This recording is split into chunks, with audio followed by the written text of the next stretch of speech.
Uhum. Então, mesmo acordado, né, sem perceber, de repente a gente está apertando os dentes, né? Eu já me peguei assim em algumas situações. Falei, epa, que é isso aqui? Vou mudar essa postura aqui, né? Pode acontecer. Por isso que é tão importante a gente estar vigilante, né? E não tem uma forma da gente estar vigilante se a gente não estiver atento, né? Com a nossa atenção ali ao que a gente está fazendo.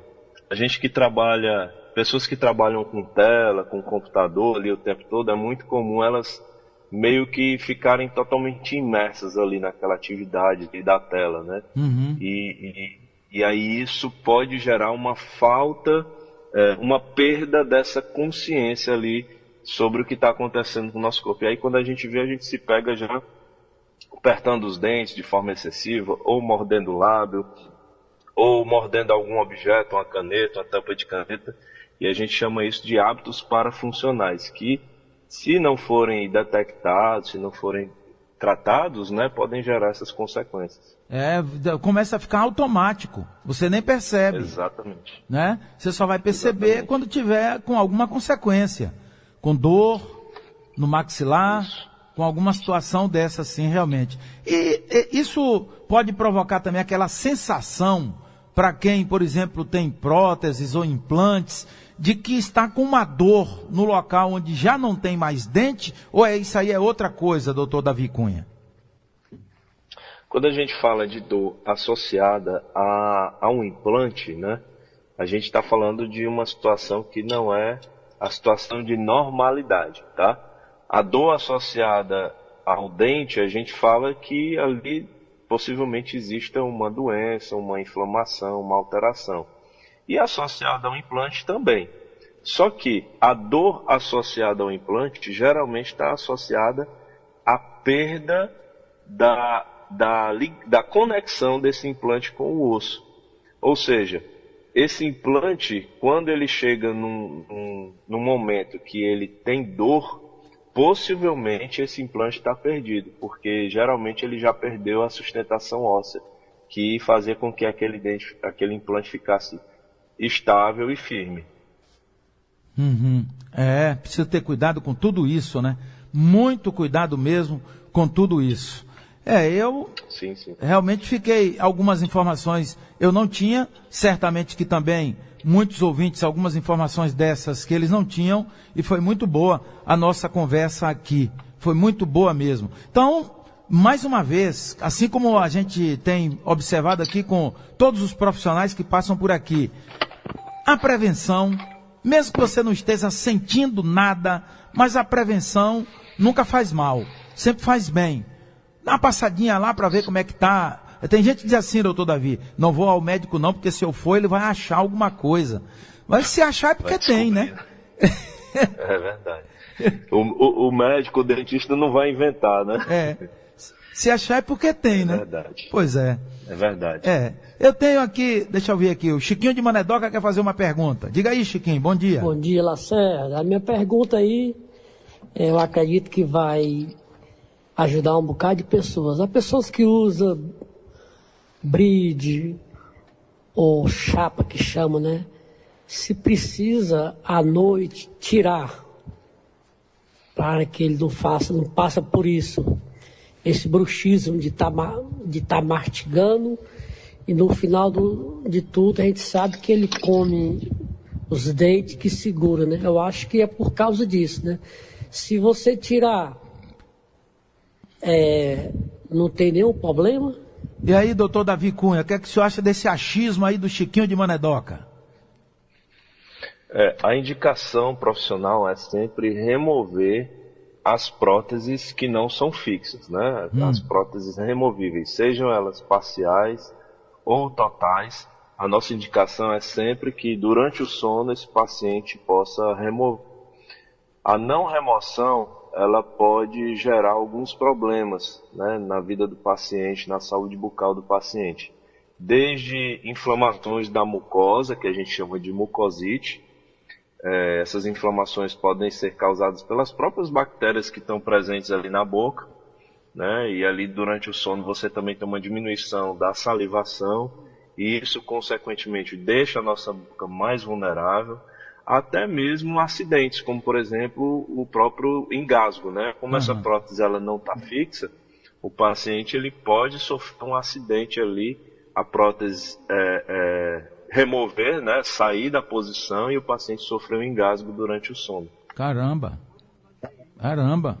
Coisas difíceis de ocorrer, mas podem ocorrer, né? De fato, podem ocorrer. Evitar. Agora, doutor Davi, se o cara tira uma prótese, a gengiva ela não vai crescer, no dia seguinte ele pode ter, ela pode estar maior do que ali a prótese habitual e ele ter até dificuldade ou então sentir incômodo não para recolocar? Não. As mudanças, né, da arquitetura gengival, né, elas acontecem num prazo maior, não acontece de uma forma tão rápida. Isso não gera a perda digamos assim, né, a perda do encaixe, a perda da retenção, da estabilidade da prótese móvel. E as mudanças, né, da altura da gengiva, elas estão mais associadas a um longo prazo, uma vez que a gengiva é como se fosse a cobertura do bolo, e o bolo é o nosso osso, é o nosso tecido ósseo, ou seja, a altura da gengiva ela vai obedecer à altura óssea. Então essas próteses móveis, o que é que acontece? Ao longo dos anos, ao longo das décadas, o uso das próteses móveis ela pode provocar uma reabsorção óssea excessiva, e aí com isso, logicamente, a gengiva ela vai retraindo, e é como se diz assim, no popular, né? A gengiva vai murchando, né? E aí essa gengiva murchar, na realidade, ela está acompanhando ali a reabsorção, a atrofia óssea que vai acontecendo ao longo dos anos. E aí fazer ajustes, né? Porque a gente às vezes vê as pessoas com próteses frouxas na boca, são um perigo também, né? Isso, é por isso que a prótese, por conta dessas mudanças, é que a prótese móvel ela não é eterna, né? Ela precisa, assim, pelo menos anualmente, ela ser revisada, ser trocada a uma média, assim, né, de 5 anos, a cada 5 anos. E também hoje a gente tem disponível, né, os tratamentos com implantes dentários, que aí sim, o implante dentário ele evita que essa reabsorção óssea progrida. Em outras palavras, o implante dentário ele preserva a arquitetura óssea, né, o volume ósseo. Dona Maria Eugênia quer fazer uma pergunta aqui. Diga aí, Dona Maria Eugênia, bom dia. Bom dia, Lacerda, Eugênia do João de Três. Eu queria fazer uma pergunta ao doutor. Ao escovar os dentes, quando sangra, o que quer dizer? E assim, a minha arca dentária, ela não é completa totalmente, eu uso prótese. E tem alguns que eu sinto que eles estão assim, eles não estão firmes, eles estão mole. O que é que eu devo fazer e como eu posso procurar um médico adequado para isso? Entendeu, doutor Davi? Entendi. Aí são duas perguntas, né? O sangramento, ele está relacionado à inflamação, né? O sangramento dos dentes, ali da gengiva, quando a gente tem ao redor dos dentes, né, dos dentes naturais, ele é um sinal de alerta, ele é um sinal clássico da inflamação gengival, tá certo? E aí, no caso, desculpa, eu esqueci o nome dela. A Dona Maria Eugênia.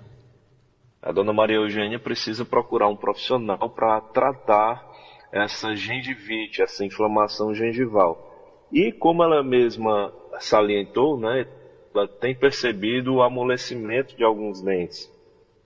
Essa já é uma fase posterior da inflamação gengival, que a gente chama de doença periodontal.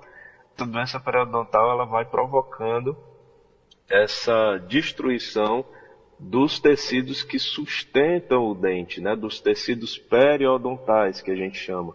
E aí, com isso, o dente ele vai amolecendo e, dependendo desse grau de mobilidade, infelizmente, esse dente pode ser perdido. Algumas vezes a gente pode tratar, né? Esses tratamentos podem devolver a saúde desses dentes, e até mesmo devolver um certo grau de firmeza, né, prolongando a longevidade desses dentes. Mas isso precisa ser analisado por um profissional, e esse profissional ele vai explicar e tomar a decisão junto com o paciente de quais dentes realmente estão comprometidos de forma irreversível. Muito bom. Esperamos ter ajudado aí a dona Maria Eugênia e tantas outras pessoas que devem estar com essa situação também ou estavam com essa dúvida, tiraram agora, portanto, essa dúvida. É isso aí. A ONU, que é a Organização das Nações Unidas, estima que apenas 9% das 970 milhões de pessoas que vivem com depressão no mundo recebem tratamento adequado. E entre essas pessoas tem envolvidas nesse rol de assuntos da saúde bucal que estamos tratando aqui. Então, muita atenção, pessoal, e o Setembro Amarelo é para isso. Também aproveitamos para falar dessa campanha de cuidado à saúde bucal. Doutor Davi Cunha, cirurgião dentista, muito obrigado pela sua vinda aqui. Tenho certeza que nos ajudou bastante. Grande dia. Eu que agradeço, uma honra participar, conversar com seus ouvintes. É um grande prazer participar e poder trazer informação. Espero ter ajudado e desejo um dia, uma semana abençoada a todos. Certamente. Quer deixar algum endereço eletrônico aí, doutor Davi Cunha? Instagram, alguma coisa assim, não?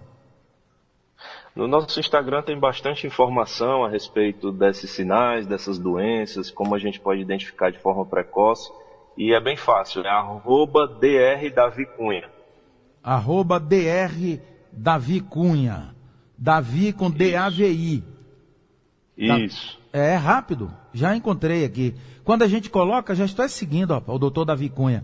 Coloca DR. Davi já aparece, Cunha é ele mesmo. Tá aqui, cheio de informações muito legais aqui. Pronto, visitem aí o Instagram. É esse bicho feio aí. Rapaz, tem um cabo ali que é mais feio. Bem pertinho de mim. Então, visitem lá o Instagram do doutor Davi Cunha. Obrigado, hein? Grande abraço, obrigado. Um grande abraço, boa semana. Boa semana, cirurgião dentista, doutor Davi Cunha falou conosco. Setembro Amarelo, os impactos da depressão na saúde bucal.